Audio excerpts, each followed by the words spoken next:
Assalamualaikum warahmatullahi wabarakatuh. Perkenalkan, nama saya Ana Fauja Sawa. Saya dari jurusan Sistem Informasi semester 7, Kampus STMIK Pranata Indonesia, Pengasinan. Di sini saya akan menjelaskan tentang resume materi yang sudah dipelajari, yaitu tentang pengembangan dan perancangan perangkat lunak.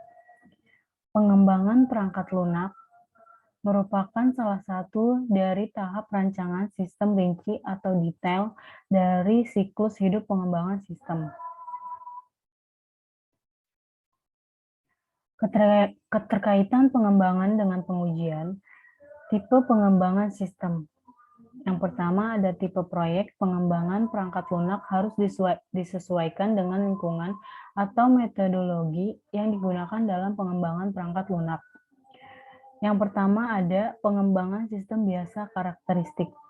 Menggunakan metodologi pengembangan sistem user mengetahui rekrutmen pengembangan menentukan struktur siasat pengujian. Yang kedua, pengembangan iteratif yaitu tidak diketahui struktur didefinisikan di awal pengembangan siasat pengujian.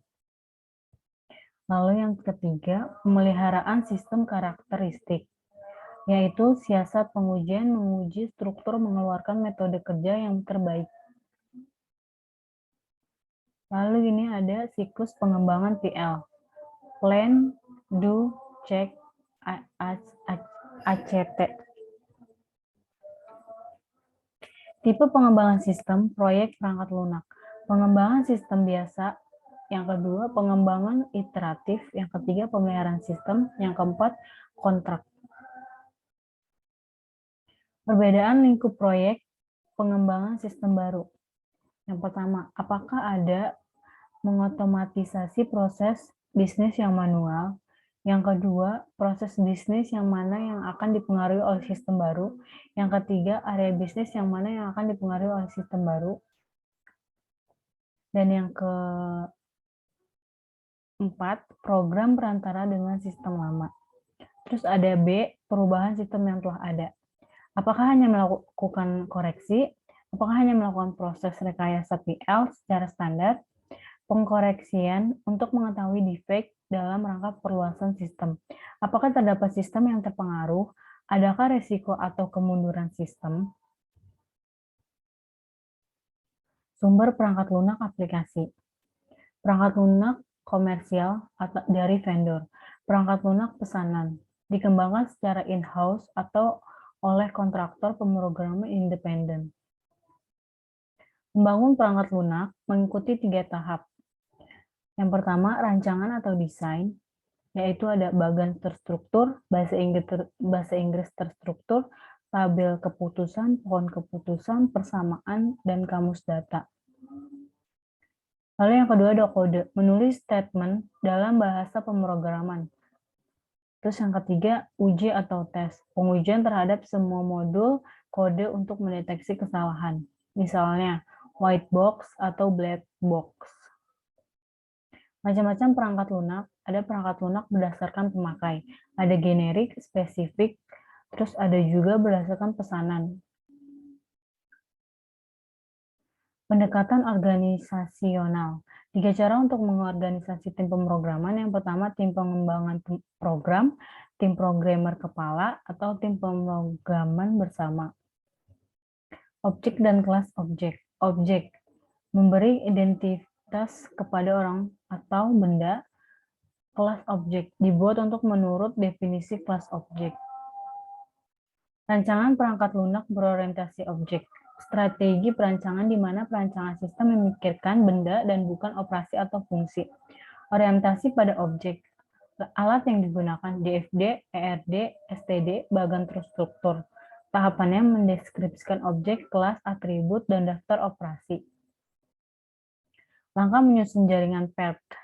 Identifikasi semua tugas, mengestimasi waktu, menetapkan rangkaian tugas, menentukan jalur kritis.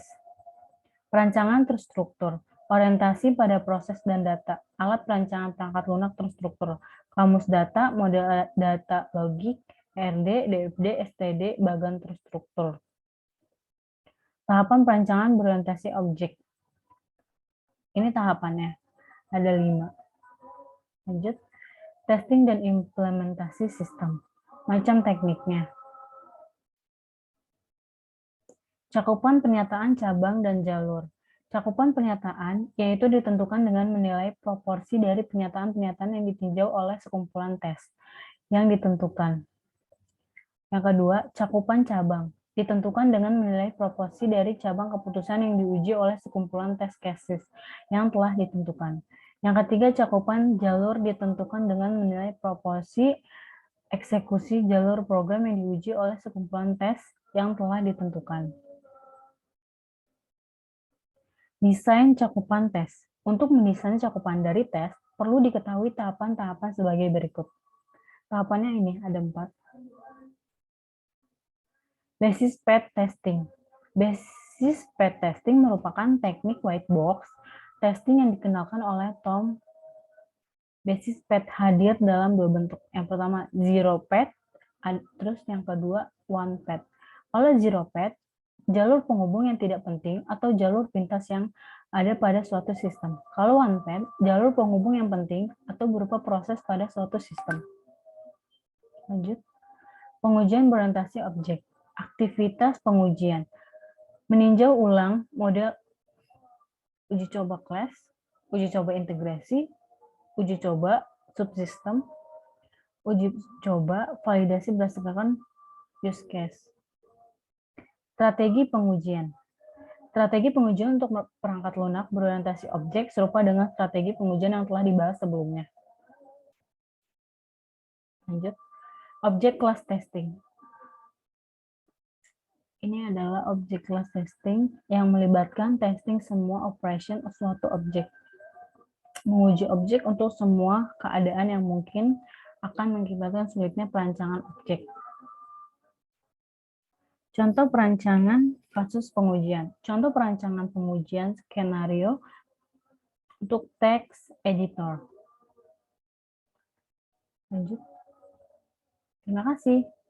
Cukup sekian presentasi dari saya, penjelasan ini. Apabila ada kesalahan dan kekurangan, saya minta maaf. Wassalamualaikum warahmatullahi wabarakatuh.